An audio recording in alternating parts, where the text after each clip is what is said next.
The tree of liberty has been thirsty for too long. I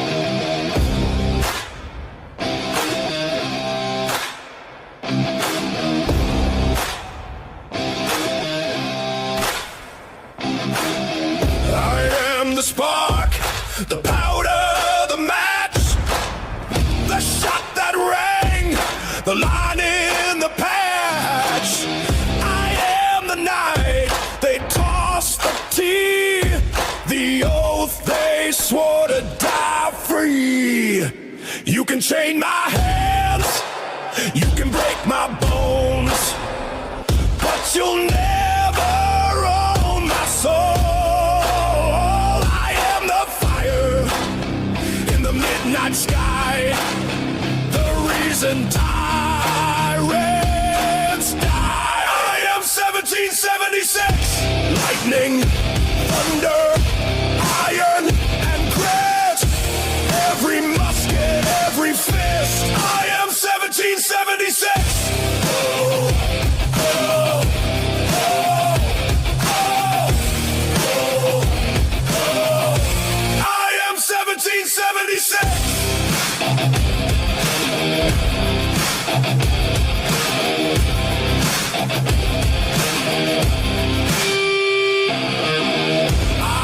The flag they tried to burn, the shot that made the empire turn. I am the rebel, the Minuteman, the ink that wrote we can. We hold these truths. Hear my boots on the cobblestone. Hear my war cry, shake the throne. Hear my drum, you know it's near. Your reign of fear ends here. I am 1776. Lightning, thunder, iron, and grit. Every musket, every fist. I am 1776. Oh, oh, oh, oh, I am 1776. Good frosty morning. It's cold as hell. And we're not the only ones cold. Quit reading your mail, George. Wait, somebody sent me naked pictures. Oh. Yeah, right. Yeah, so it's chilly. I heard Florida's getting really cold too. Everybody's getting. Yeah, it's 32. I still have my shorts on. Oh, yeah, well. I can't wear shorts. It's too damn cold up here. But I heard, I told you it was going to get cold Monday, and you said I was full of it. But I seen where the top of Florida is going down to like 8 degrees and stuff like that. It's not going to be warm Monday. And then we got the East Coast has got another storm coming up this weekend. That ought to be fun. Yep. Everybody check out for snow and make sure it's not plastic. Yeah. Who's this in NRG is saying it's 43 in Stewart. Yeah. Skunk, 10 degrees. No shit. It's freaking cold. That's why I changed the background. You can see it's like the snow apocalypse there. You should have put just ice. Yeah, just ice. No kidding. I know it's that cold, Bob. Let's open up here. I got a prayer for today. I'll put it up so I can read it better. Let's see. Our struggle is not against flesh and blood, but against the rulers, against the authorities, against the powers of this dark world, and against the spiritual forces of evil in the heavenly realms. And that's Ephesians 6:12. Amen. That one's kind of fitting with all the evil ones. Amen. And I have to say, oh, Jersey, yes, you are right. Oh, about your coconuts getting lifted? Yep. Yeah, I bet. Yeah, it gets colder. The people in southern Florida get hit in the head with iguanas. They wind up in the hospital. Some people, 2 people died last year. Got hit with iguanas. Look at all the people that died from the snowstorm this year already. What is it? I think they're up to 35, isn't it? Is that correct? I think from this storm that's coming through. And then look at all the people in Tennessee. They're saying it's going to be quite a while before they get power. And then with all that ice, I saw an interview this morning when they were saying the linemen were going up and they're getting afraid because the limbs are just busting down all around them. Yeah, they really snap it just because there's still moisture inside the branches and stuff, so that gets all frosty, and then it starts to expand, and then it snaps. That's how that works. Did you know that about that trees there, Trixie? Yeah, I used to get those exploding tree warnings up in northern Michigan, but not down here.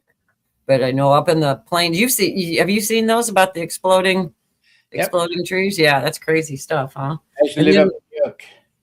Yeah. Then what the power that I know T. Augie probably got the same thing I did a couple days ago about the meso grid to conserve energy because they were saying they were afraid it was going to collapse over the weekend. That wasn't fun. We're telling you to cut your power down as much as you can.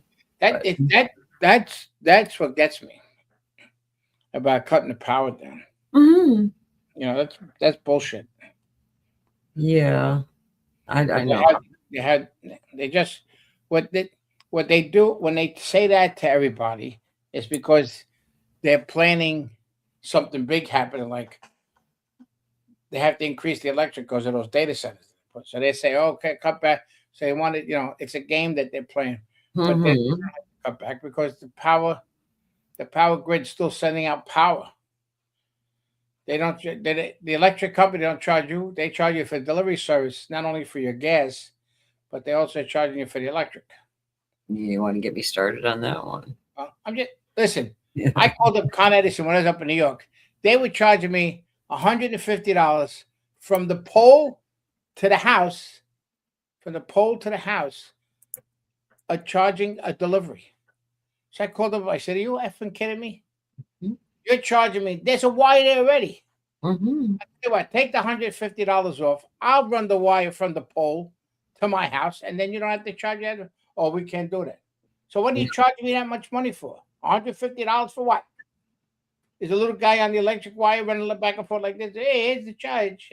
Put the charge on." Yeah. Well, look what I was telling you before we came on this morning about NIPSCO that's around me. I don't know. T. Aug has got somebody else different, but she's close enough. But we're paying a delivery charge, and this is no shit. Your gas bill, like mine was like $85, and then it was like $160 for the delivery charge, something like that. Anyways, it's almost double what your gas is. And what they're charging you for is infrastructure that isn't even built yet. It's anticipated to be built for all these freaking data centers all over the place. And they get away with it. And then they're putting tax on top of that for your for the delivery charge. And then on top of that, they're charging you $15 a month just to be a customer. Now, so when does all this delivery charge went through Congress? They're not doing a damn bit of it. And I was telling George how sad it is, huh? They get kickbacks. Yeah. But I was telling you about how sad it is. I'm reading all these stories about all these people that are on Social Security that get, they're spending all their money basically on electricity. And now they're shutting their electricity down. And their gas, their heat, and they're at home with winter jackets on, hats on, gloves, long underwear, and everything, and they're still getting charged a freaking delivery fee of $300-400 a month, even though they're not using anything. So at what point does it has to give somewhere? People can't afford this. When you're deciding whether you're going to eat or you send all your money to the utility bill, when you're getting, it's what, $1,600 and you're spending $600 a month on utilities. The people are bitching because it's almost more than, there's some, I even seen that it's more than their mortgage payment. Now, how does that work? How can they get away with that? That's what makes me so freaking angry. And you can't go to propane because they won't give out the permits to put the pig in your yard for the propane. And then you have to change all your appliances and your furnace and everything over and everything too. But there's people that are going to die because of this. And then they wonder, why people are homeless. Well, when your freaking utilities are more than your mortgage, what the fuck? The illegals are nice and warm. The illegals are nice and warm. Nice clean bed. Yeah, nice bed, nice warm room. Didn't you see the movie? Full belly of food. Mm-hmm. What about the movie Soylent Green? Remember Soylent? They made. Yes, I remember that. What was it? They're eating people. Soylent Green. It was with Edward G. Robertson was in Charleston Heston. And they were in there. They were making people out of. Make crackers out of people because of the food. There's food supply.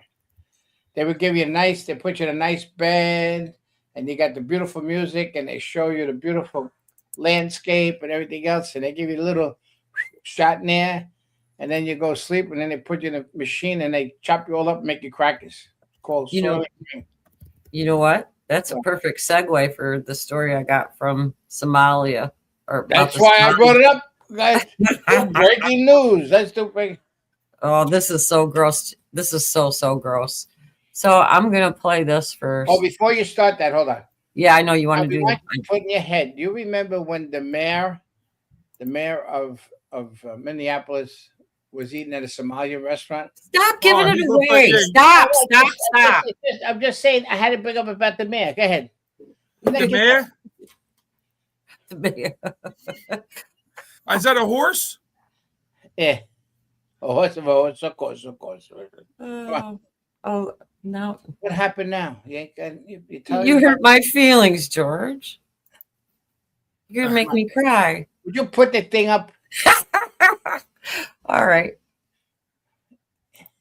I was talking with Liz Collins from Alpha News, and she just says something to me. She's like, "You ever looked at cardiac arrests involving Somalis?" She's like, "I was talking with Minneapolis police officers, and none of them ever remember responding to cardiac arrest, aneurysm, stroke of a older Somali person. 100,000 people out there. The odds say that some of them are going to have heart attacks, and then the police or the emergency services are going to be called to respond. There's some natural deaths happening from medical events within the Somali community that are not being reported. If grandma's got subsidized senior housing, an EBT card, and Medicaid benefits, and you report that she's passed away, those benefits get shut off. What are they doing with the bodies?" My mind goes to the facilities that they have for processing meat. This is security camera footage from outside a Somali market. He comes out and he sets something on the ground. It's his arm, and it became no longer connected to his body, and he's walking out to go get medical help. He claimed that he was chopping up meat at this market and fell into the saw and chopped his own arm off.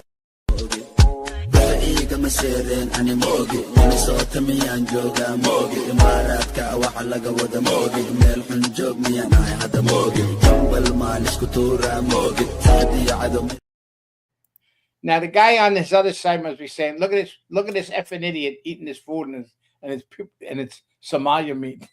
Yeah. What the story is that hang on. Well, I said what the story is that there's all these Somalians that are passing away of stroke, heart attack, and aneurysms, and none of the deaths are being reported. They've looked up the death certificates and they can't find them for anybody. So what's going on is the people, they're disposing of the bodies somehow. And the whole reason why they're doing that is to keep the grift going so that like grandma dies, they're still getting the social security check. They're still getting the housing assistance and any kind of things that they do like that. Well, the Somalis own a bunch of meat plants over there. And what would be the most perfect way to dispose of the bodies without burying them if you don't own a funeral home that has a crematorium? And I know what, because they all sat down and watched the movie Soylent Green. They say, "Wow, this is a great idea. We could get rid of people, still get our money." That's they did. You never know. Yeah. We might, yeah, go ahead. I'm sorry.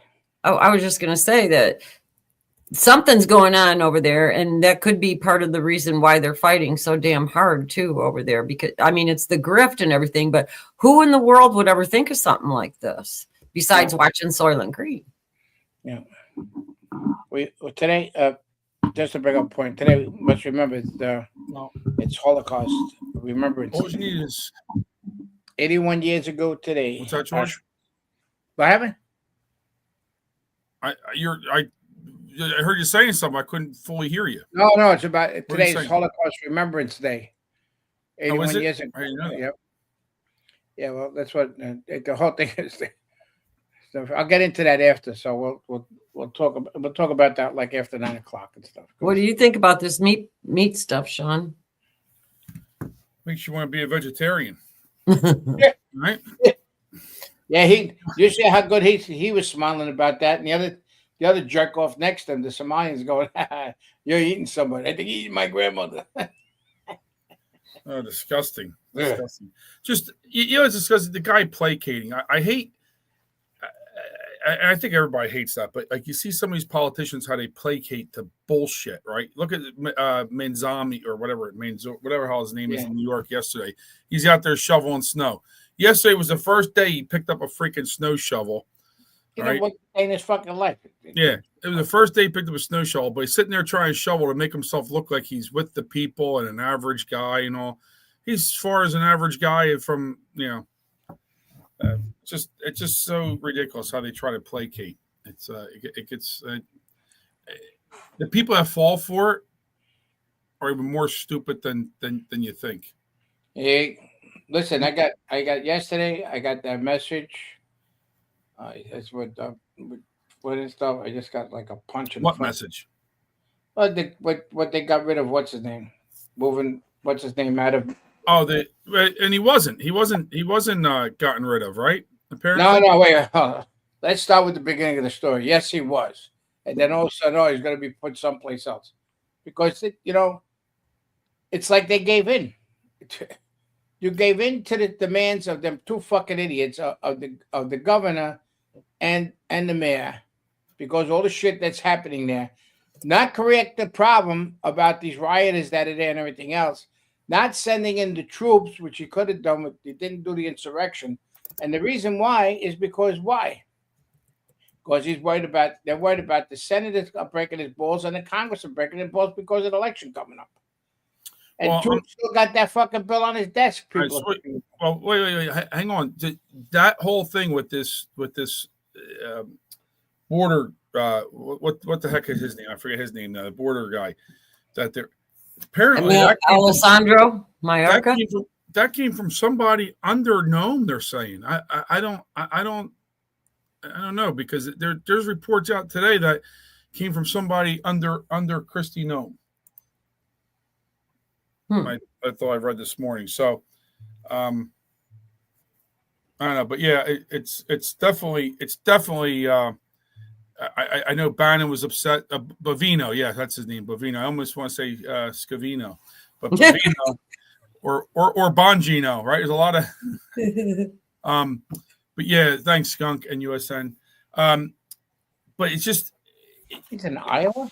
It's you're right, George. It was placating to him. But who did it? I don't think Trump did that. It's not the point. The whole thing is he has to act as commander in chief. He is the commander. He's the chief. And then under the directions, we have a serious problem. And the thing is, them shits over there stole. It's up to like $23 billion. And Omar is still in Congress, which they haven't removed it yet, and also on the Intelligence Committee. So what do they play? What is the game here? There's a fucking game here, and I ain't liking it. I am one of the 78 million people that voted for stuff to get changed in this country, and everybody's fucking tap dancing. We don't want to see tap dancing. We're not allowed to see tap dancing. I don't tap dance. We want to see heave ho, and we want to see That's right. I agree with you. I'll help him pack. You know what I say? Make Gallows great again. Yeah. Well, that ain't gonna well. It's for some people, yeah. Some people they need to, but first you need an arrest, and arrest, an arrest.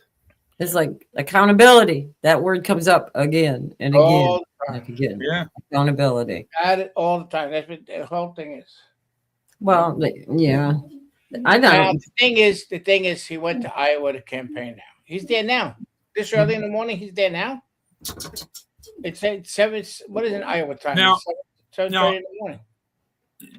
Jersey just put something in the chat, which is he believes the reports of Bovino's. I keep on to say Bongino. That's why. Yeah, Bovino's removal were completely speculation, right? With Holman going to Minnesota, which could be true. That could be what fueled it. Because I never heard an official announcement that they were pulling him, right? Did you ever see an official announcement anywhere that they were pulling him? No. Oh, no, it came over the line. It came over the line right away.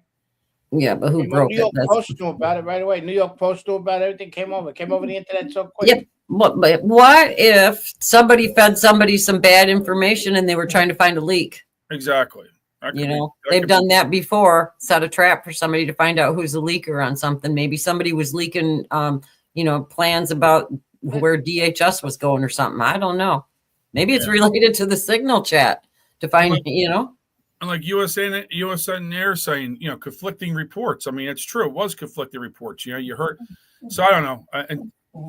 And unless, if Carolyn Levitt was on the press podium yesterday and said, hey, we're replacing, Holman with Bonvino, and Bonvino is going to come back and he's going to whatever, then I would have said maybe it's official because Caroline Levitt was saying it from the administration, but we never heard that. So I don't know. Like I said, it could. You want to hear what Caroline said yesterday? Sure. I got a little bit of Caroline here. In Minnesota.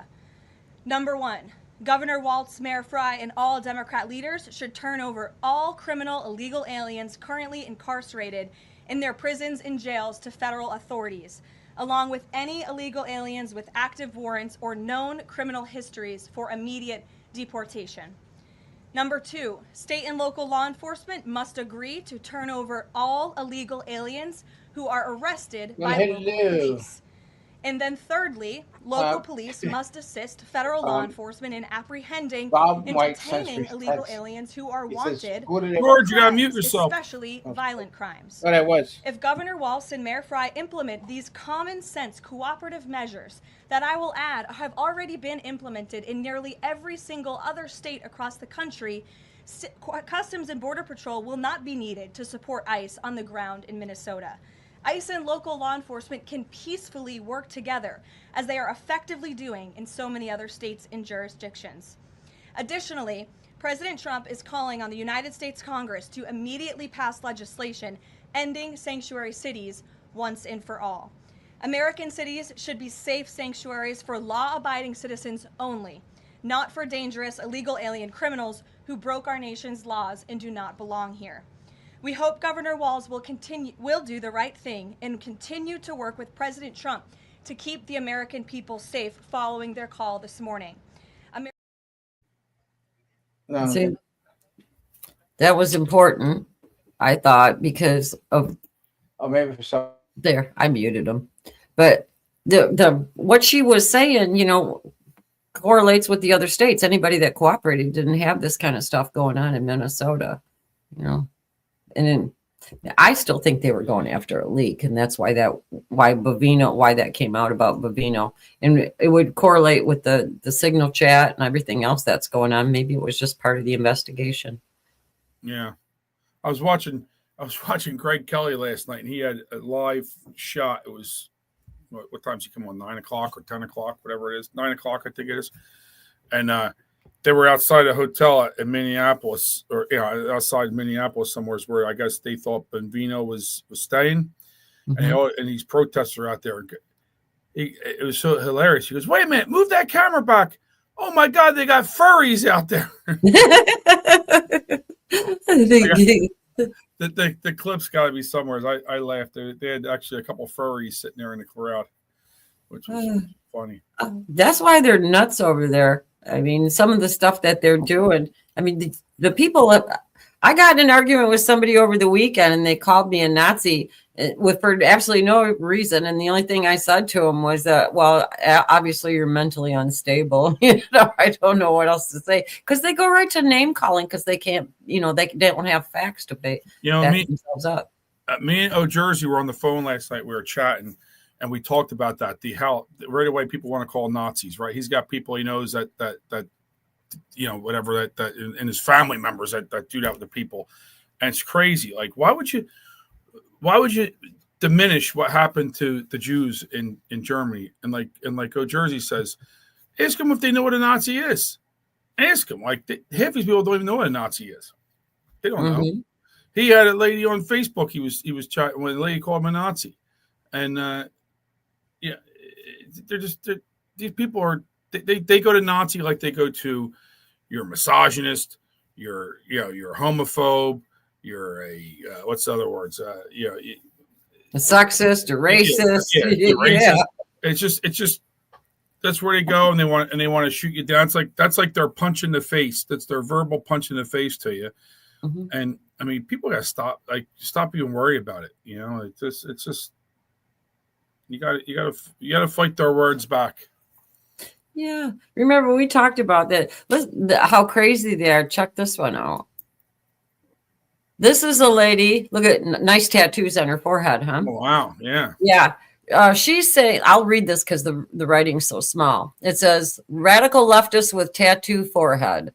The mask of compassion has officially fallen for the radical left, relieving a disturbing and vengeful impulse. The woman with the forehead tattoos is insinuating the future will be a dark place for MAGA supporters when they eventually need medical care. She warned that nursing homes are going to be pretty bleak for MAGA supporters, suggesting that their potential political beliefs today will dictate the quality of care they receive in their old age. What she said was, does MAGA not know that they're going to get old? Like in the future, they're going to need people to take care of them. Nursing homes are going to be pretty bleak for you guys, and it's going to be mostly women taking care of you. Now, you talk about being a threatening weirdo. I mean, what are they going to do? Track your political beliefs until you go into a nursing home? Yeah, exactly. They're gonna look you up on your voter registration. Red Ginger said, "Grow some bangs, honey." Yeah. Did you ever notice some of them liberal women's cut their bangs like way up here, that real short thing? I mean, what the hell's up with that? Liberal women do some crazy shit to their faces, to their bodies, when they shave the side of their head.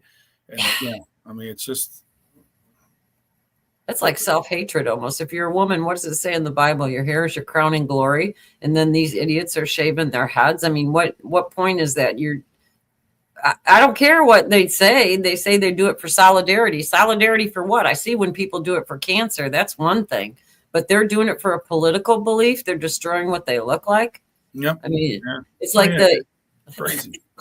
yeah, it's like the evil inside is coming outside now. They might as well look like that. T. says, "Don't wear your MAGA gear," with laughing emojis. I mean, that's just check your MAGA gear out before you go to the nursing home. That's all, right? Get something. Walk in with a different shirt. That's all. Walk in with a black shirt. You know what? Ice cream cone. What's scary about that is a lot of people get patriotic tattoos. All right. There's no, unless you laser them off, you're going to have them when you go to the nursing home when you're old. Hey, there's a problem with everything. George will be in trouble. Yeah. They say. But I remember working in a nursing home, and this was like in the 80s, and a woman had a tattoo, and we were like, whoa, she must have been a wild one when she was young, you know, because back then you didn't see that kind of stuff. But can you imagine now? What if they do that? What if they judge you based on what you have tattooed on you? Oh, I'm out. Yeah, we already said that, George. You'd be out for sure with everything. Sodak says nursing homes vote them because of cheating. That's right. You know, if I go to a nursing home, I don't want no mail-in ballots. You can take me to the polls. Yeah. Listen, about the mail-in ballots, if you were talking about the nursing homes, I was having lunch with a Gold Star mom, and at a table that was next to us, there were all young kids, like college kids, and they were talking about how they're going to go into the nursing homes and register them as Democrats to vote. They all had the plan to do that. And the nurses in the nursing homes were getting kickback money for helping to do that too. Oh, sure they are. Absolutely. They're getting money from somebody. Absolutely. They're not just doing it because they believe in what's going on. They're doing it because they're doing it because they're incentivized. 100%. Well, yeah, it'd be good about no mail, because like we said about the no mail-in ballots, the whole thing is like with China, they got 1.5 million American citizens there, and they could turn an election around, voting in. Yeah. And that's why that safe act is important. Even what's the name is, Scott Presley's pushing it too, and they're not doing anything about it. It's unbelievable. This piece of shit. Let me tell you something. I would like to wait from outside and just give him a fucking beating to him.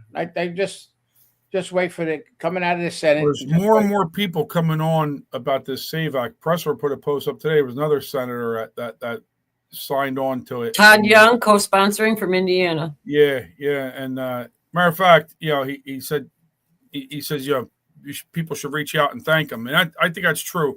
I think a lot of times when some of our representatives do something well, we as a collective society don't really call with positive, feedback, because they're getting negative feedback calls, right? Mm-hmm. So they weigh, they have like a percentage. Every one call equals so many voters out there that are pissed, right? So I think we need to get on the thing, and I because I don't think we do it. I don't think we do it, but I think we need to get on the train of positive phone calls. When our representatives do something positive, I think we need to pick up the phone and flood their phone banks and tell them, hey, we really support you supporting this, and thank you. And I think they need to hear that, because that will help drown out the negative stuff. Because no matter what they do, they're getting negative calls from the libs and everything else. They without a doubt. So maybe we need to, if you're in a state where your senator is supporting the SAVE Act, call up and tell them thank you for supporting the SAVE Act. It's important.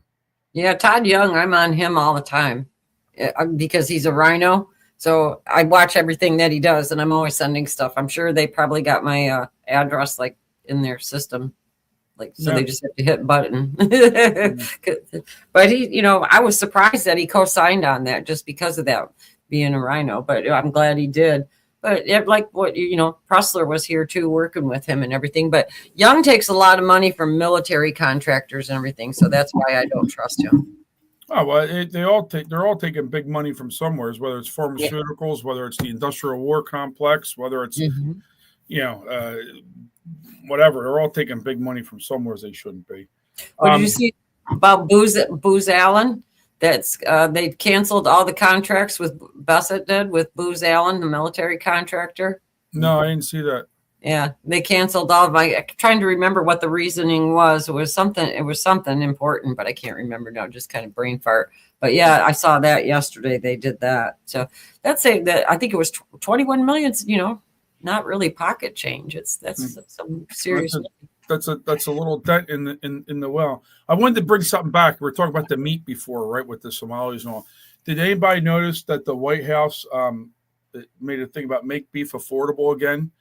And did anybody see that? Apparently, obviously, China and Brazil are really running the meat industry, right?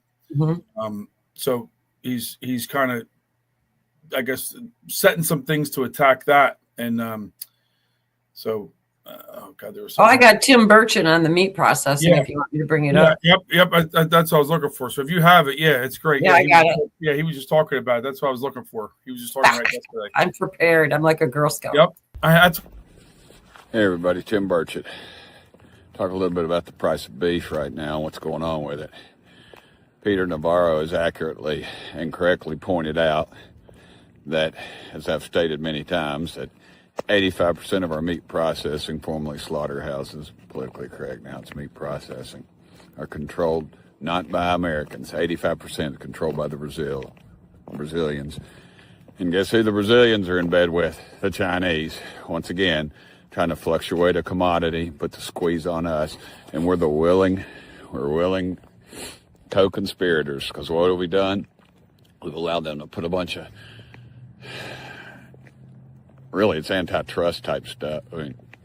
Stuff in there. They've passed a bunch of rules and regulations that are really unobtainable for a small business person. You want to get into meat processing business now, you better have over $2 million, 2 to 5 million actually.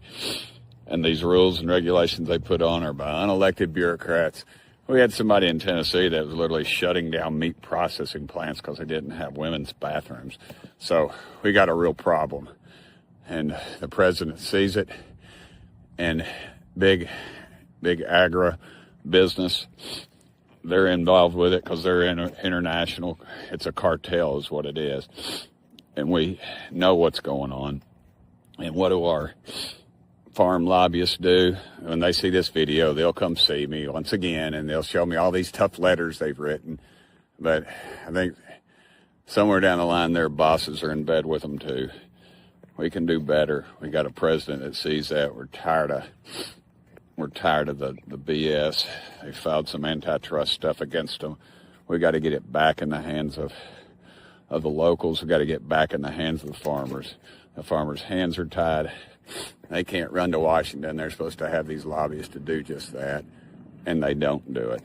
So we can do better.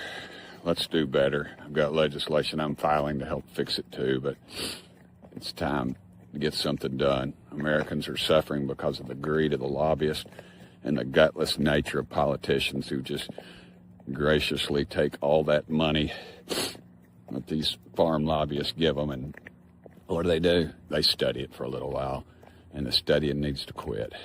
Thank goodness for Peter Navarro and Donald Trump. Thank y'all for sending me here. Now, He's great. He's great. what's something about this is because, like they bought Smithfield, the bacon thing, meat that they did China, and then the sticker really up our ass, they bought Nathan hot dogs. Right? They want to win the hot dog eating contest. Yeah, the American. Yeah, well, it's the American national symbol. Say about what everybody knew about having a hot dog with mustard, sauerkraut. Except the kids, the new generation of kids, they put effing ketchup on it, and there's no ketchup on hot dog. They're truly hot. With Chinese owning them, though, they might really be truly hot dogs. Oh, I caught that. That was good, Tricks. That was. Very good, Trixie. Oh, very good. I'm not asshole today. It was rough. You say what happened? The generals that were taking over the thing was General something wrong, or something wrong. Yeah. Meet Too Low. That was the guy flying the plane. Meet Too Low. Yeah. Well, as a lieutenant, what was his advisor's name? Was Ho Wee Fuck, wasn't it? Yeah. Yeah, that's what I love that one. Hey, you know how Marco Rubio keeps on getting all these jobs. They're always saying that Marco's got another job. Marco's got another job. I don't know if you've seen yesterday, but he was really working hard at the White House. If you want to pull this up, Tricks, he was really working hard. I mean, Marco does it all. That's fucking funny. Marco needs 48 hours a day with all his job. Did you hear what he said? They were talking about it on Fox News. I had the news on when I was getting ready, and they were saying that when he's on Air Force One, when he goes to sleep, he hides underneath the blanket because Trump goes up and down the aisles to see who's awake, and he doesn't want to get caught sleeping to look weak. I thought that was hilarious. That's funny. Yeah. Anyway, so can I talk about? Yeah, go. You got the floor, George. Thank you. I wanted to speak about the Holocaust and about the Remembrance Day today. I wanted to bring up a little story. I met this. That's because you're a Nazi, George. That's right. Yeah. You know what I mean? People on the left, you're a Nazi. Yeah. Anyway, so what happened is I went to an event with a bunch of World War II guys. They were like 97, 98 years old. I think the youngest guy was 97. But there was an army guy there, World War II veteran. He was Jewish, and he was one of the ones that freed in Auschwitz he went to. And when the soldiers went in there and everything else, he said, what he said is when he hugged them, because they came over to hug them, that it was just like bones. He said it was like they were so brittle and everything else. And what they asked him for is cigarettes. And what they do with the cigarettes, they would eat the tobacco because they couldn't swallow food. Wow. So they would to get something in their stomach. That's what they would do. And it was the stories that he said. I mean, really, really gross. I mean, and everything else. I got here. I want to just show some. I know some of these photos will be. Did I put them someplace? I didn't do it. It's amazing they survived that long. How I downloaded. Hold on a second. Let me do something. I messed up here, but just give me a break. 1 minute. Hold on. But the photos there that they had, I don't want to do too many of them, but I'll do just a few of them.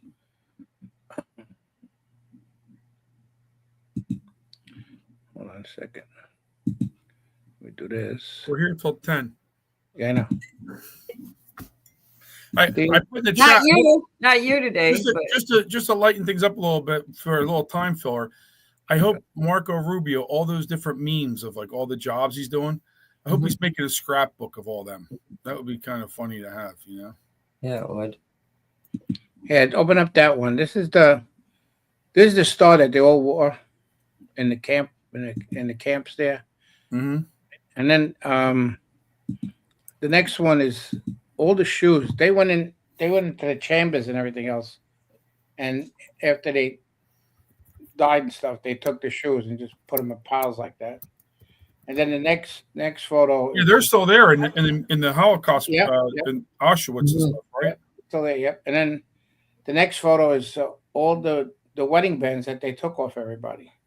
Wow, I never seen that picture. Oh my God. I got a lot of them. I got ones that The suitcases and stuff. Yeah, the suitcase. I have a whole bunch. I don't want to take because a lot of them are very upsetting, and how they were tortured and the way they live between each other. So I mean, they have these movies on there, but from what they one second, Insider said, "Can George repeat what he's talking about?" He's talking about it's Holocaust Remembrance Day. Oh yeah, sorry. He's talking about over in Auschwitz and it's 81 years ago today that they were freed in Auschwitz.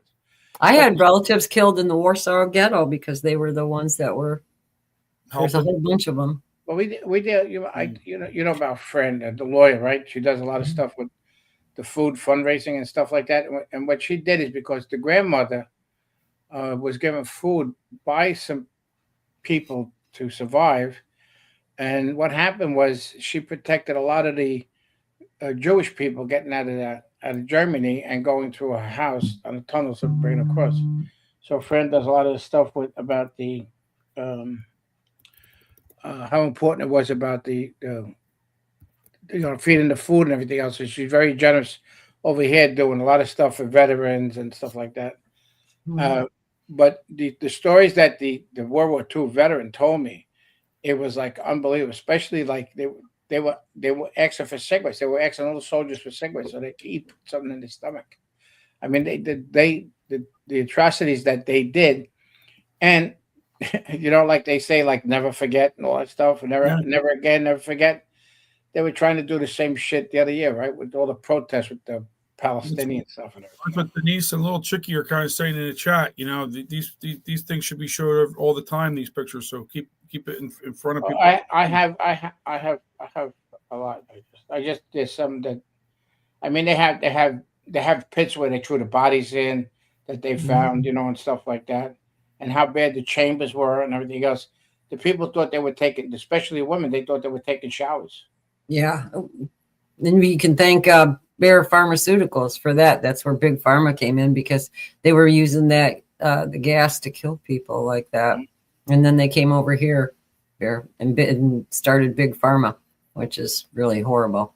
But there's so many people, look at all the people that tried to fight them and all that kind of stuff, how they were just instantly killed, chased down the streets. And look at, we were talking about where they took their skin and made book covers and lampshades and all kinds of stuff. Lampshades, and the whole thing is what people don't realize, that during World War II, the Muslims hooked up with the Nazis because the Nazis wanted to destroy the Jews, and so were the Muslims. And that was the whole thing. They merged together. The enemy of the enemy is my friend, right? Right. And then what happened was, and like again, they brought all this shit up again with all the protesters that they were doing, and what happened October 7th and stuff. It's all, everything was, and according to the Quran, that's exactly what they have to do. And they killed 6 million Jews. Just thinking, if they didn't kill the 6 million Jews, just think of the Jewish population that would be out there now.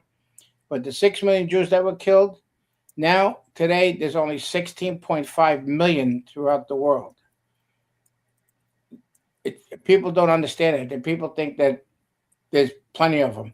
And the Jewish people, they identify themselves by their religion. I mean, people were from Russia, Poland, Germany, throughout the world.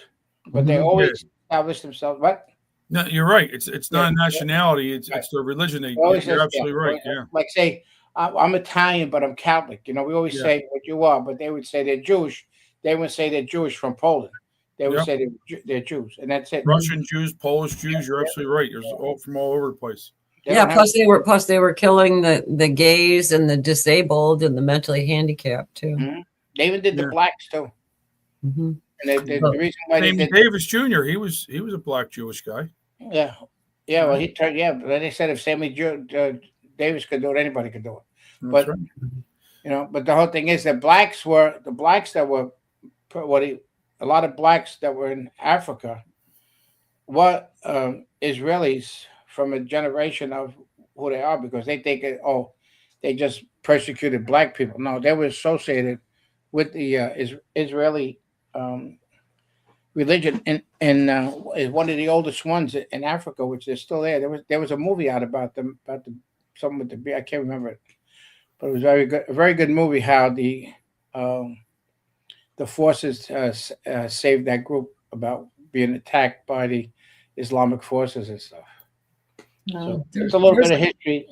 There was a lot of stories too. There was a Polish woman that was a doctor, and they had her delivering all the babies in the camps and everything. And what she would do is she would tell the Germans that the baby died, but she was smuggling them out of the camps in wagons. She would put food and all kinds of stuff on top of the wagon, and the baby would be underneath, and they would take the kids out. So a lot of kids survived that way, you know. But the thing, they prayed the baby wouldn't cry as they were leaving, right? I mean, that's yeah, it's pretty damn sad. But you know, when you talk about that kind of stuff, it correlates with the left right now, and I'm going to show you how evil they are. This is Representative P.M. Altendorf coming live at you from the Minnesota State Capitol. I am on the ground floor, and as I was leaving my committee meeting today here earlier, I noticed that there is a new display here at the State Capitol, and it's for Governor Walz. It's right here on display. So let me see. I mean, I guess I can't flip my phone, but I'll see if I can show it to you. So this is what we have here, everyone. Let me read it to you.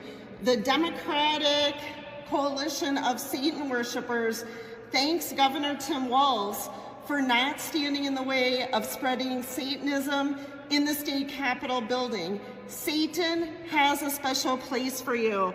That's right, everyone. So the Democratic Coalition of Satan Worshipers, they have given some sort of plaque here to Governor Tim Walz. So let me be the first, I guess, to congratulate Governor Tim Walz for this very special award that has come from the Satan worshipers here in the Minnesota State Capitol. Yes, everyone, this is true. I am live, not making this up. You can't make this up. I don't know what else to say. I would think if you're Governor Tim Walz, you could choose not to have up this plaque. I don't know why a governor of a state would want this plaque, but there it is. Let me show you.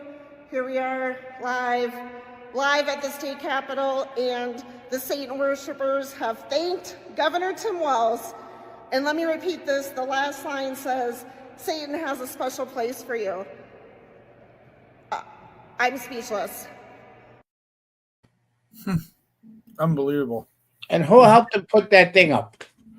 Did it have to do anything with the Muslims or Somalians? I mean, you know, Crazy. But, you know, it's, I mean, that's a symbol that you see a little too often, in my opinion, that you're seeing more and more.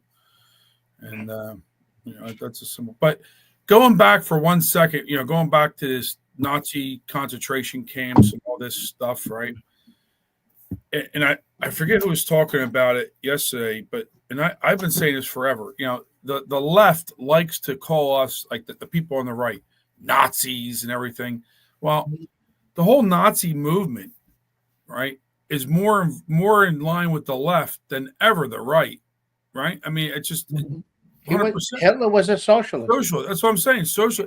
So when they sit there and you know, the left has done great work with words and labeling people, right? And people have to. That's what people have to stop being worried about being called Nazi and telling people what a Nazi really is and what they really do. Maybe these people would freaking wake up, but I don't know. They're so brainwashed that. You're 100% right, because nobody, we were tagged. Believe it or not, Republicans helped minorities so much, it was unbelievable. But we were tagged as racist from the Democrats. And the Democrats were the ones that created KKK, the slave, all that stuff. But they're the ones that tagged us with these words, and they ran with it, and we didn't do nothing about it. And then now the same thing, calling us Nazis. They call them Trump pedophile. They just say whatever they want because they could say whatever they want. There's no what do you call it? There's no being penalized for lying for what you're saying and accusing people. If I went up to a person and tell them they were the N-word, I would be considered a racist. You come to me and call me a Nazi, oh, that's okay. Oh yeah, it's always okay. It's always okay about to demonize a Christian. It's always okay to demonize a white person. It's never. It's always okay to demonize a natural born American. Okay, but it's never okay to demonize anybody else. I watched a video this morning of someone getting thrown out of an airport in Japan. It was somebody coming in and kind of like being like they're looking for asylum or whatever, but they were acting up. Japan threw them right out. Right out. They put them right back on plane. But for us, it would be, the guy needs proper, he needs to go through the courts. He needs representation. He needs this. Get the hell out of here. You're not from this country. You're coming to this country. You have no right. You have no rights. You have human rights, and we're humanly remove you in a nice way, but you have no rights to be in our country. So I think it's awful. Even going back to the Nazis for a second, there was a picture going on. I seen this guy put on it. It's funny. He's a Jewish guy. I see him put it on Facebook. He's not a Trump guy. He's always putting shit out about Trump. And then once his Facebook post gets hot, he takes the post down, right? So on Sunday he puts a post up, and it has a picture of the guy. What's his name? Purdy or Pretty or whatever, right? Yeah. So it's got a picture of him, and it's got a border patrol agent with a gun to the back of his head. I think that picture was AI. I don't think I ever seen in a video where one of the guys had a gun right to the back of his head.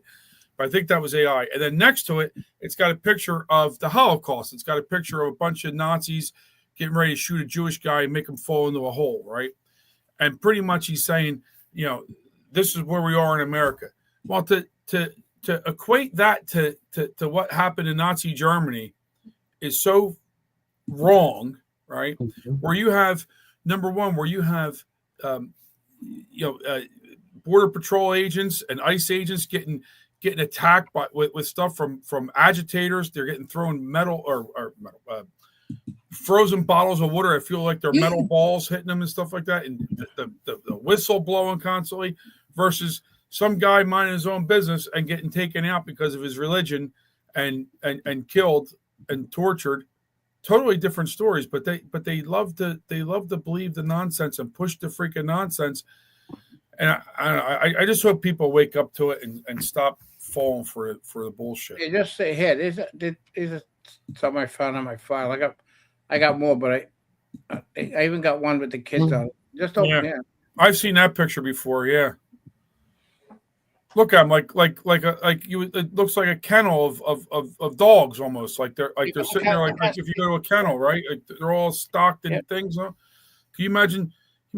First of all, can you imagine getting if they were feeding you properly and clothing you properly and all? Could you imagine just sleeping like that? It'd be crazy.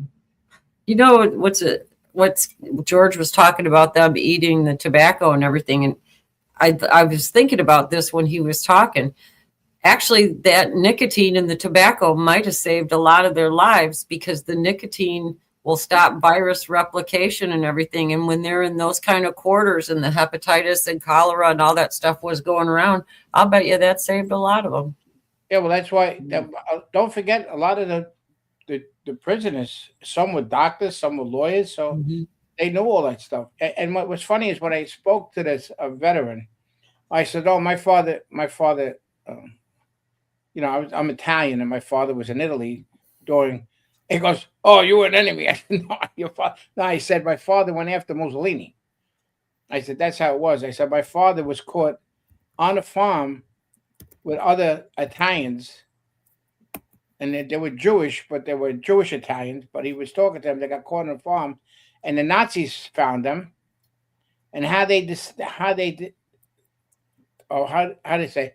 could have told the difference between the Italians was they told them to drop their pants. The Jews were circumcised, and my father wasn't, and that saved my father's life. But they shot the both of them on each side of my father. My father never told me that till I had to have it done. So, and because I asked him why, and that's what it was. I mean, it was, and impressed him so bad about what happened on that farm. It was unbelievable.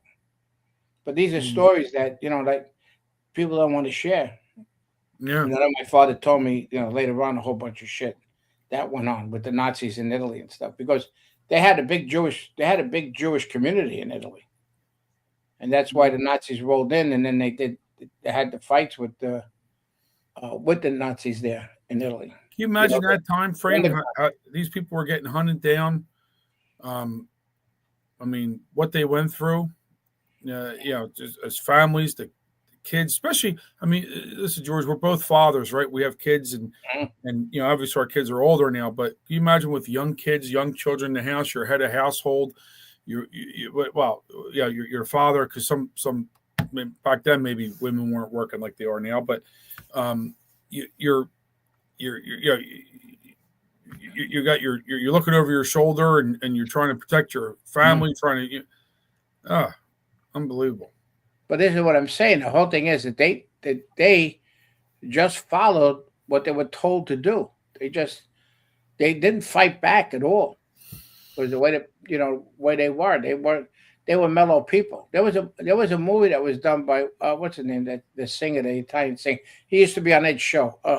He did a great movie. He was like a big shot with the Robert Davi. Robert Davi. Yeah, he did a movie about that, and it showed how they were controlled and how they were bringing around and everything else. And it was that they had the country that he was in.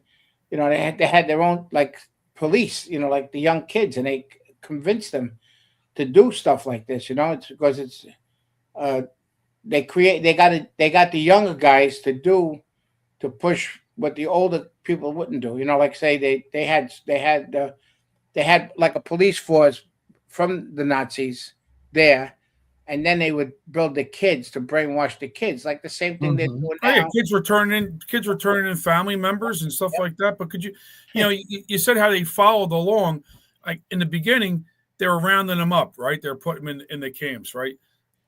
They thought, okay, this may pass. We may be here for a week or whatever. Right? That's what you said in the movie.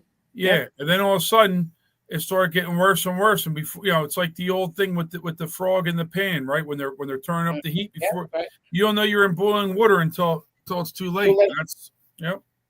I remember that was a good movie. And that's what we're in now. Yeah.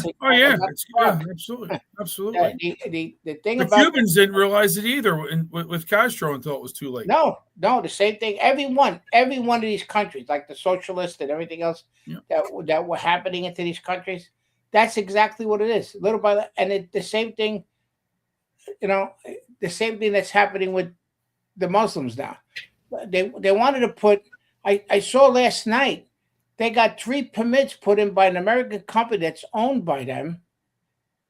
Want to put permits in building these communities. It's called Epic Community. That they want to put one. They wanted to put one in Vero Beach. They got a whole bunch of land there, but they stopped them. They're doing one in Kissimmee, not far from Disney World. Right, and then the other one there was Vero Beach. Yeah, we have to slow this down. Vero Beach, but there was Kissimmee, and there was another but they just, the whole thing is that we're into that spot of that frog in the water because people don't believe it. They can't believe this is happening to this country, And that's what amazes me. You know, that's what amazes. I'm listening to people talk and the questions they would ask last night to these candidates, some of the candidates. That's why I'm going to one tonight. I'm amazed at the questions that the people ask. It's unbelievable. They have no idea what they're asking about. There's other things that are happening here, and they're just like let it go. I'm amazed. I go to a lot of these things. You know, like I said, you know, I speak at a lot of places, and I told her, let me tell you something. I wanted to get up and speak so bad last night. I was just twitching, and Alan's going, take it easy. I was twitching. Oh man, let me tell you, because to tell these people, they don't know the same thing. You know, like the kids turned in their parents. You know how many J6's kids turned their parents in? Yeah. You know what? Absolutely. Even family members. Listen, even family members. I mean, cousins, distant, whatever. It's pathetic. Yeah. Pathetic. And the whole thing is 9/11 is coming up to 25 years, and look how people forgot they put that piece of shit in New York City, right? And what's the name? Bill Maher turned around and says, "I'll tell you what he is. He's a communist. That's it. There's no other thing on that." And they're gonna start, and little by little, they're gonna take over New York. I remember in Brooklyn, they had a strip for the Muslims was on Atlantic Avenue. It was 2 blocks long. That was it. And they had a little building with a. Well, now it's not that. What? Now it's not 2 blocks long. No, I know. They just like move in like roaches. It's unbelievable. You got to get the. Absolutely. I just seen USN Air said at least one mosque in Pensacola. I've heard 3. So it's 3,500 in the United States. Yeah. 3,000. They got to slow them down because that's they're gonna use all this religion. But the money that's coming in, it's not the point. Number one, they're not allowed to take a mortgage. So when they buy something, they get funded by whoever. The thing is, if we do not, all right, the DHS was busy in Minnesota, big deal, and all the stuff that's happening around here. And if they're worried about that much, the mosque are places where the homeland the terrorists growing, and you hear the imams talking on the internet like crazy about what they want to do. First, they want to kill the Jews, then they want to kill the Christians, and then they want to kill everybody because they want the Sharia law in here. Down here in Florida, what's the name? Governor DeSantis signed a bill that Sharia law can't happen in there. But do they enforce it? No. I can write whatever fucking bill I want. I am a politician. I said, yeah, okay, yeah. Here we go. Hold on. Here's the bill. Okay, here's the bill. I'm putting it on the table. Yeah. And then it sits there. The same thing like's happening with Toon. He's got 25 bills on his fucking desk that Trump could sign. 25 bills. I got a good segue into all that stuff with Susan. Oh, sorry. Go ahead, Dad. I'm sorry. Did you don't apologize. It ties into everything that we've been talking about today. I'll play it. I'm sorry. Strategy just ended 80 years of American support for regime change operations abroad. No more color revolutions in other countries. No more democracy promotion. The post-war order isn't dying. It's dead. So what do the British do when they can't run their operations overseas anymore? They bring them home. Now they tell you Minneapolis is about communities fighting back against authoritarian ICE agents.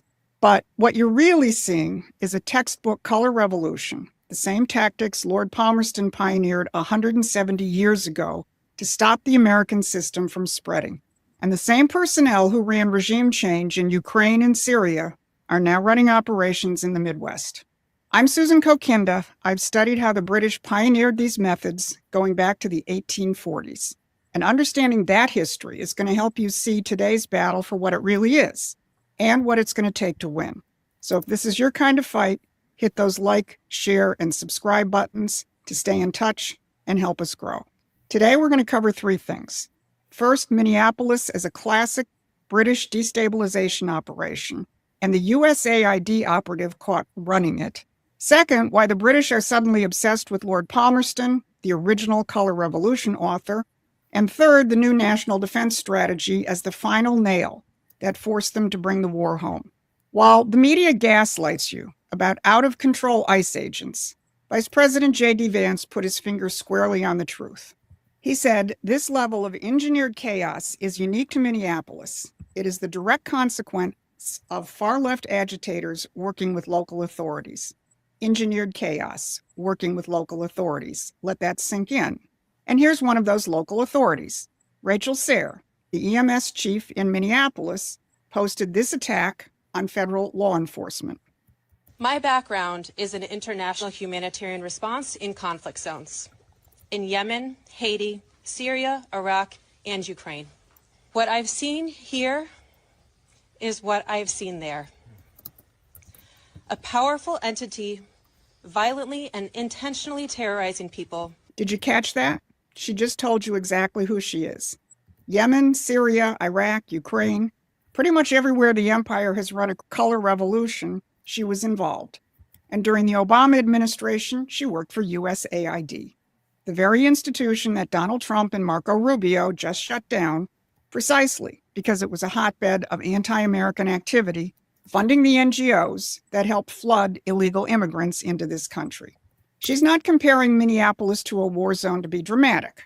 She's telling you that the same class of professionals who manage regime change operations abroad are now running operations in the Midwest. And Minneapolis isn't a random flashpoint. This is ground zero, the origin of George Floyd, BLM, and American Antifa itself. The first explicitly Antifa group in America was formed in Minneapolis in 1987, explicitly modeled on a British organization and designed to import European destabilization tactics onto American soil. A foreign pathogen introduced 40 years ago, nurtured by globalist money, now fully activated. This is an organic American protest. This is a professional regime change tactic deployed on American soil. So why Minneapolis? Why now? Because the empire has just lost its primary weapon. In recent weeks, the foreign policy mouthpieces of the Anglo-American establishment have been clutching their pearls about the end of the post-war order. They know the game is up. Just look at Mark Carney, the new anti-Trump voice of the empire, delivering the obituary at Davos this week. We know the old order is not coming back. We shouldn't mourn it. Nostalgia is not a strategy. But we believe that from the fracture, we can build something bigger, better, stronger. But here's where it gets interesting. If you listen closely, the leading British and Commonwealth voices aren't just mourning the post-war order. They're suddenly obsessed with the 19th century. NPR is reporting that Trump's America First is dragging us back to a 19th century world of spheres of influence. And the Council on Foreign Relations warns we're drifting not by accident, but by structural necessity toward a world that looks far less like the liberal universalism of 1945 and more like the balance of power order of the late 19th century. Spheres of influence, managed rivalry, and transactional diplomacy. And then enter Jeremy Corbyn of the British Labour Party. He chimed in. What we're looking at is almost 19th century imperial powers squabbling over bits and pieces from the rest of the world. Now ask yourself, what was Britain's greatest fear in the 19th century? That the principles of the American Revolution would spread, that the economics of the American system would create strong, prosperous, sovereign nations, leaving the imperial policies of financial control, backwardness, and depopulation in the dust. Which, by the way, is exactly what Donald Trump is doing today. So how do they want to respond? Pay attention to the Anglosphere commentators. Suddenly, it's all the rage to quote Lord Palmerston. First, it was Lord Jacob Rees-Mogg. Henry John Temple, Lord Palmerston, one of my great heroes, and I'm using one of my favourite books, the Dictionary of Quotations. He famously said, "We have no eternal allies, and we have no perpetual enemies. Our interests are eternal and perpetual, and those interests it is our duty to follow." This is really important because when you're looking at foreign policy, it is crucial to remember. Then Canadian Conservative leader Pierre Poilievre referenced Palmerston in the same way as a model for the current transition. But we must also remember that our trade and security partnership with the U.S. is centuries old and will outlast one president. To quote the British Liberal Prime Minister, Lord Palmerston, "We have no eternal allies and we have no perpetual enemies. Our interests are eternal and perpetual, and those interests it is our duty to follow." And the British website Unheard lamented that the nation of Lord Palmerston is unable to secure itself a place in an emerging global order. Now, this isn't nostalgia. This is a roadmap. Lord Palmerston dominated British foreign policy from 1809 to 1865 as Secretary of War, Foreign Secretary, and Prime Minister. His mission was simple: destroy any nation or alliance that might follow in the footsteps of the United States and challenge British hegemony. And how did he do it? He didn't just use gunboats. He pioneered the use of mobs and liberation movements to destabilize rival nations from within. He sponsored anarchists, separatists, and radicals across Europe and America to break up sovereign states that threatened the empire. Lord Palmerston was the original author of the Color Revolution. And now, as the American system rises again under this administration, the heirs of Palmerston are dusting off his playbook. They see that the national security strategy and now the new national defense strategy have ended U.S. support for color revolutions abroad. So they're bringing the war home. If you're beginning to realize the world works a little different than you've been told, you need to subscribe to Promethean Action's free newsletter. We cover this fight from the standpoint of the real historical battle between empire and sovereign nations, the battle most people don't even know exists. So head on over to the Promethean Action website and subscribe. Now, what really forced the empire's hand? What made them activate the Palmerston playbook on American soil? Donald Trump and his team just spent a week at Davos delivering a very specific message. Globalism is a failure. Europe is irrelevant. We're not fighting your wars. The post-war order is dead, and the real America is back. Howard Lutnick, Scott Bessent, and Trump himself were relentless in ripping globalism to pieces. But while the media obsessed over their rhetoric, Secretary of War Pete Hegseth quietly released the 2026 National Defense Strategy on January 23rd. And that document is the real hammer blow. For 80 years, American foreign policy was written by the British. From the Cold War to NATO to the endless wars after 1989, this was all designed to keep nations locked in permanent conflict so the imperial elite could maintain control. America was the enforcer. We were their dumb giant. The new NDS throws that out the window. Here's the key paragraph. We will defend the homeland and ensure that our interests in the Western Hemisphere are protected. We will deter China in the Indo-Pacific through strength, not confrontation. We will increase burden sharing with allies and partners around the world, and we will rebuild the U.S. defense industrial base as part of the president's once-in-a-century revival of American industry. Now, this document explicitly states that the security of the U.S. homeland and the Western Hemisphere is now our primary concern, not China, where, as you saw, the language shifted from strategic competition to strength, not confrontation. And the usual saber-rattling over Taiwan, gone. Well, the British noticed. And even more shocking to the geopolitical establishment, Russia is now described as a persistent but manageable threat to NATO's eastern members. Did you catch that? A threat to NATO's eastern members, not necessarily to the United States. And the Washington Post got that message. What does this add up to? The revival of the Monroe Doctrine. The Western Hemisphere is now the foundation of American national defense. Not Europe, not the Pacific, but our neighborhood. And the Department of War isn't waiting around. Immediately after the NDS dropped, Joint Chiefs Chairman General Dan Kane announced something unprecedented. On February 11th, he's convening military leaders from 34 Western Hemisphere nations. The mission? Take down Dope Incorporated, the narco-terrorist networks that have been a favorite weapon of the British Empire since the Opium Wars. That's why Maduro was captured. That's why Venezuela, Colombia, and other countries are being given the opportunity to free themselves from the cartels. And the February meeting will bring the rest of the hemisphere into the fight. Trump didn't just ruffle feathers at Davos.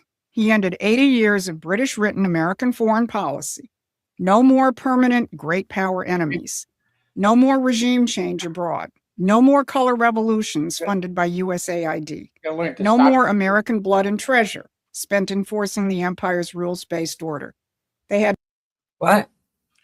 You got when she says something important, you got to learn to stop it so we can explain what a lot of. I was going to wait till the end when it ties into Hitler and Lenin, but that's all right.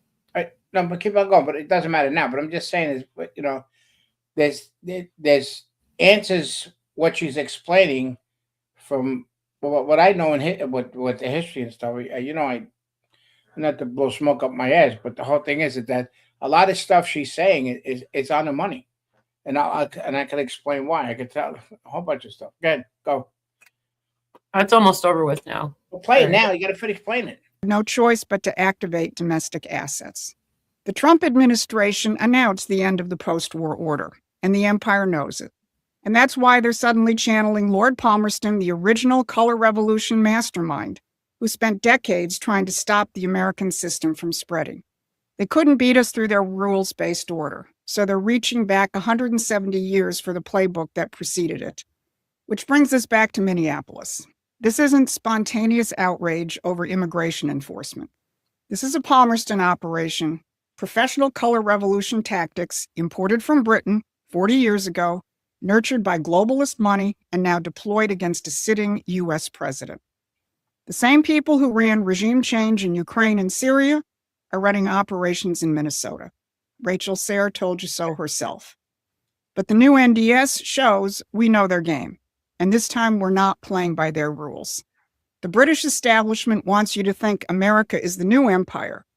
In fact, Chatham House is even hosting a seminar called The New Threat of Imperial America. Think about that. The headquarters of the British imperial establishment is accusing America of being imperial for refusing to fight their wars. Now, Promethean Action is doing more than just exposing all this. We're building a movement that can defeat it by understanding and backing President Trump's strategic and economic revolution. If you want to be part of that fight, join us at Promethean Action as a supporting member or a contributor. This has been your Monday Brief. Thanks for watching. Please take a moment and subscribe to our.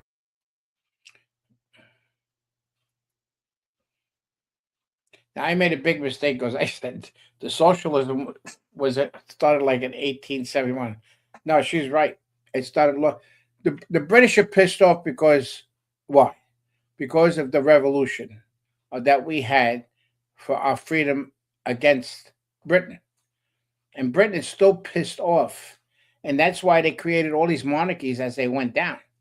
Yeah, the only thing I wanted to say, then you could finish, was the whole point of this was because of the Holocaust Day, with what she's saying is exactly the playbook that Hitler and Lenin used with World War II.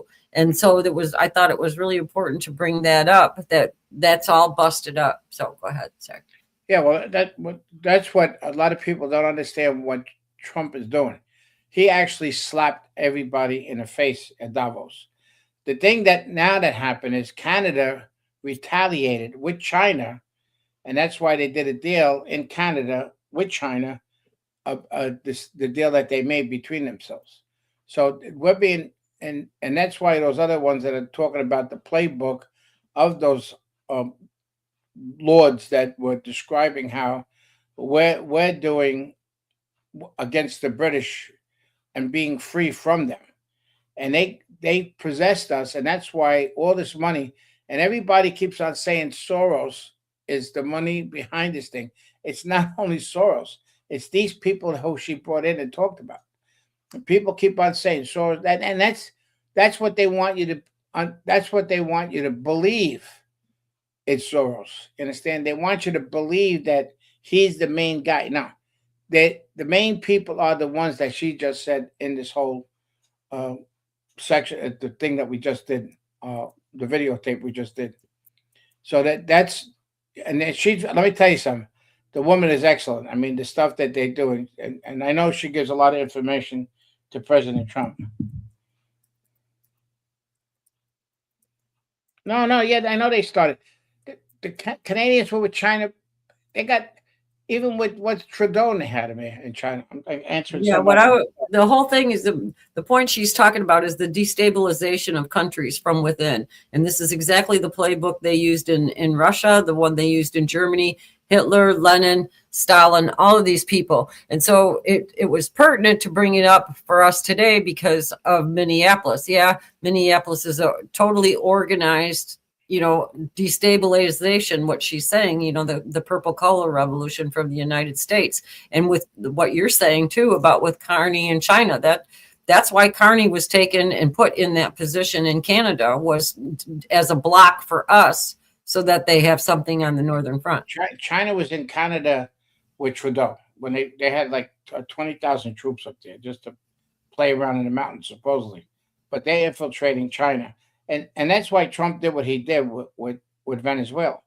We're being surrounded by, with the border of Mexico. You got Mexico is baiting on the 39.5 million Mexicans they got in the United States, that they would revolt. That's why you'll see a lot of Mexican flags in the rallies and all the stuff and everything else. And they're funding all the stuff. The first one that really wanted to take off was the black with George Floyd. Everything and plus about all the people coming in from the border. This was all done by the British monarchy. That's what they did. They helped create that chaos of all the people coming in here. And because we're deflecting it, getting rid of all these people that are in this country, these terrorists and everything else that are here, the illegals, we're putting a wrench in that. And that's what Trump did. But the only thing that I'm upset about is he didn't complete the mission in Minnesota. He was supposed to destroy that thing happening there. He was supposed to send the troops and everything else. Unless he's got another plan, it got me. But I'm telling you, when I heard this thing, what's his name? Bongino, whatever his name is. What's his name? The guy that Bongino. That I get mixed up with Bongino. Oh, you mean Bovino? Yeah, Bovino. You're talking about border guy. Yeah. But the whole thing is that he was the best one to be there, believe it or not, because the news asked him, well, how many illegals you want to get rid of? He says all of them. I mean, we all want that. You know what I'm saying? The why is it stopped? I don't know. I don't know what the plan. I have no idea what the plan is. I think I know. Well, spit it out. Remember what we were talking about? What I told you? They're moving the 87,000 IRS agents into Minneapolis. And if you remember during the Biden administration, part of the job requirements that you were able to handle a weapon and you would be armed. The only reason they would have anything like that is if maybe they knew about the operations in Minneapolis for quite some time. And at this point, they can move in IRS agents in there, follow all the money. They're armed in case something does happen and there is an uprising in Minneapolis, but it's the way to go in there and go towards the money to take off the head of the snake. That's my reasoning. And I think it kind of makes sense because you're not going to confront an IRS agent, but they will with the Border Patrol. So if they get an agreement to get most of the ones that are in jail and everything out, and they can use less Border Patrol agents instead of a whole 7, because you got to protect everybody else, they'll be able to go after it through the financial way. Yeah, but still, I'm not happy with that. I know you're saying about the IRS agents and everything else like that. Don't forget, a lot of those agents in there are on our side too much. They were all hired during the time of the Biden administration. Mm-hmm. And that's the problem, is they got to get rid of all the shit that's in there. There's still Biden people in Trump's administration and Obama people in there. They got a clean house. FBI's got the same shit. CIA's got the same stuff. But CIA is all over the world. So, I mean, they got the people. They got people that, and the color revolution, how many times did we bring it up on the show? How many times? How many times we bring it up? Over and over. Bring this up over and over again. You know? Beach Blue, there were so many good and godly patriots here. The worst thing is, well, I'll be on the at Beach Blue. I'll be on the move soon. We got a big meeting gonna happen, and I'm telling you, and this is not sitting well everything that's going on with just put it as Patriots. They got, it's about the MAGA and all that stuff like that. So it's going to be, and remember, they are terrified of the MAGA movement, like they did with the Tea Party. They did everything to destroy the Tea Party, and they're trying to do this because MAGA is very powerful. MAGA has the Patriots and the MAGA and everybody together, and it's America first. So that's what the movie came out. What's that movie with Red Dawn? Remember that and everything else? And I'm going to tell you something very important.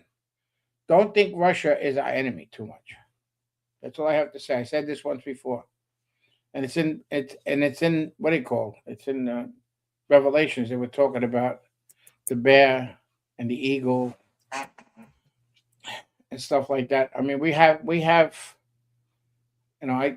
I sent all that stuff to Flynn yesterday. Right away, it came out on X. So they couldn't believe how fast they did it. But Flynn said somebody blinked. Who blinked? Because it wasn't supposed to happen. This was supposed to be done, taken down the right way, and it just all the chatter that was out there, all that stuff that was happening, would drive me nuts. So no country, yeah, but I'm beginning to think that the MAGA movement has left the minds of some of our officials. Well, you're 100% right. You know why? Because they got elected. They bullshit. And this is what I hope when Trump does these rallies and everything else, he doesn't endorse these MFs, rhinos that are in Senate and the House. We got to vote these guys out. We have to find out what their voting records are and who do we got to put back in. You got to, if they have a primary, you got to put the other guy in instead of putting them back, because they're not going to do the term limits. Put it in your head. Term limits are not going to happen. They're not going to vote it in, nothing else, because they want to stay there. Look at Grassley, 80-something years old. The other guy, 85 years old. What the fuck you doing there? It's that old. And plus you're getting a salary and you're getting a Social Security check. What do you want to do? Oh, you got to and then let me fall asleep at the fucking thing there. No, you got to get out. You're too old. Look at what he called. What's her name still there? The one that looks like what's her name? Brown. What's her name with the false wig on her head? That one that's like 90 years old in Texas. What's her name? The one that says that you got to go into places. Maxine Waters. I thought she was California. Yeah, she looks like James Brown, right, with the hat. Yeah. Well, what I want to say about the IRS going into Minneapolis too, I think that's rounding up all the RICO charges. Yep. That's what you would need would be the IRS agents, because they would be able to do the forensic accounting. So they'll be able to pick up where a lot of people can't. DHS can only do so much. When you get into a RICO like that, you need a forensic accountant to be able to break everything down and do the analysis. Got to go back who they were hired by original. Who were they hired? It doesn't matter at this point. I don't know. I would say from what I know about accounting, most of them are not really political because of the mindset you have to be an accountant. You have to be more of an analyst. So I guess people in the IRS have to take lie detector tests and everything all the time. You can't just work there. The only accountant I like is a Jewish accountant. The mafia only hired a Jewish accountant. That's all it was. I wouldn't trust him. That's my thing. They were hired during the time of Biden. They had to say, and that's the other thing. Do they ever check any one of these people's who their voting records are for? It's public. If you're a Biden voter, gone, fine. You're a Biden voter, fine. I don't give a shit. You got family, 20 kids or whatever, you're gone. Look for a job. We don't need anybody in any position in this country that hates America. We don't need it. Don't need it. Impossible. No good, bad, gone. And you should be an American citizen to be in any position in the House or the Senate. Well, you should be born here in America. Because you come here, I'm gonna put that pastor back up again. He was great. Exactly his words are what he said. Because it's too long to download them. What are you writing? Are you taking notes? No. Does everybody like me screaming? My son works and they yeah. They are. Because they go to the college, they go to these big colleges that these professors brainwash them how much they hate this country. I don't know. I know you guys, forensic accountants are usually, they're not really political, at least the ones I knew.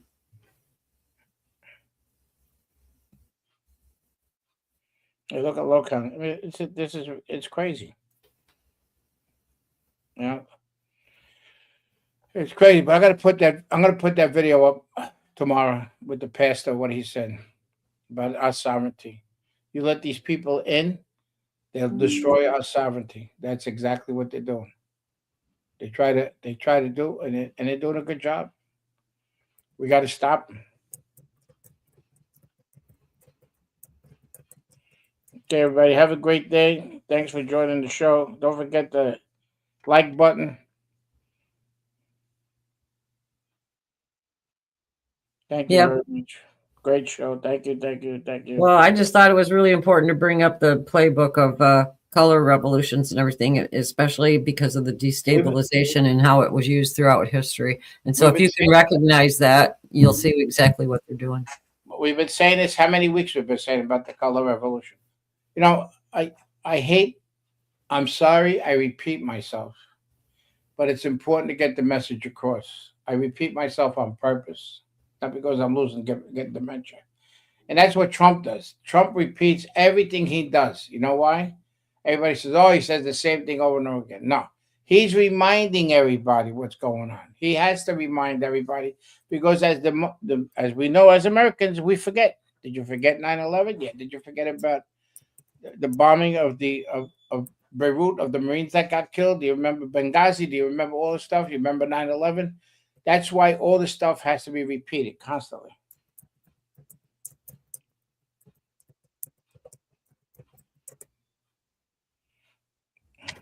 Yeah, he got fired. I think when they fired him, they gave him a jar of Vaseline. No, they're talking about the guy that had sex in the chambers. The gay guy. Oh, well, they're asking about Pastor Phipps. He's not going to be coming back because I insulted him. He didn't like he came in on the Christmas show and he wasn't supposed to be in until 9:30 and he came in at 9 and he heard what we did. And so after the show that day, I got a message that he didn't think his material aligned with some of the things that we were doing. So he won't be coming back. So that's just the way it is. Well, he was starting a TV show or something. And I think because people would have said, oh, you were on that show. And I mean, hey, listen, it's freedom of speech. And that's what, you know. He didn't like the F-bomb. That's what it was. But, you know, it's like we did say it's freedom of speech. You know, we're patriots and that. But he just didn't like that. So I don't know what else to say about that. It's my fault. I'm sorry. I have to leave the show. I'm going to give my resignation. Yeah, we're sorry to hear it too, because we liked having him on, but maybe at some point he might change his mind. He didn't like the F-bomb. That's what he didn't like, Insider. Yeah, because it was Christmas Eve. Yeah, it was Christmas Eve. And so he wasn't a fan. And he saw the reel I did but with the Charlie Brown thing too. So so I don't know. But he's doing his thing and we'll keep doing our thing. That's just the way it is. I get another pastor. Huh? I said we could get another pastor. Yeah, we could. I don't know. That's I know TSM. It's his job to spread the word, but he didn't like the words we were spreading, I guess, that day. But he thought it wasn't good for on Christmas Eve. But we weren't trying to be serious on Christmas Eve. We were just having fun for everybody. Well, it was, what do you call it? Again, that word is not a curse, but what it stood for. But they consider it as a curse. Yeah. It's fornication under the consent of the king, as they say. Oh, are we over 3 minutes? Okay, we got to have to switch. Yeah, we're going to have to switch here. Let's see. Wish I had something interesting for today. You could have played Amazing Grace. I mean, that would forgive everybody. I don't have that one in there. Well, I don't. I guess I should download some different music. It's hard to find one that don't have copyright that I'm able to put in here. So, anyways, yeah, Florida Trump. I like what you got there. That's funny. All right. How about we go out with this one for today, and then raid Mike Schwartz. We're going to be going there, I guess. Next. What we're gonna do? We should get that thing. Oh, happy days. We should play that one. As Jesus walks, as you. Oh, I can do it. Yeah, I'll send you some songs. My name is Shane Jenkins, Enrique Tarrio, Robert Morris, Daniel Caldwell. My name is Mickey. My name is Pete Schwartz, Barry Ramey, Ryan Nichols, Deborah Mamone, Olivia Pollock, John Nassif, Jordan McGeorge, White Wolf Riley, Robert Gieswein, Kyle Fitzsimons, Adrienne Southern, Andrew Taki, Jessica Watkins, Timothy Hale, Sean McHugh, Billy Cressman. This anthem means a lot to me because it's what held us together. Against the odds, our faith that our days of this nation will be renewed is still there. We formed bonds that can never be broken. I, along with my brothers and sisters, weathered the storm. We will never stop fighting for this country. And my friends and my brothers that also helped me through this tough time. Because we are what makes this country the greatest country on this planet. In this moment, in this anthem, is living. We sing for all the people who never made it home. Through us, their stories will be told. We stand as one, united in this fight for liberty. Justice for all, our voices ring, the anthem of the free. Hey, freedom ain't free, no, it comes with a price. Rest in peace, Charlie, can't believe they took your life. Didn't make it back home to your children and wife. By any means, we have to keep freedom of speech alive. Hey, rest in peace, Corey, all the fires that you fight. To the cops and military that been fighting day and night. So we could have liberty and our God-given rights. To all the mothers and fathers that's just trying to protect their child. Hey, freedom worth dying for, dreams worth fighting.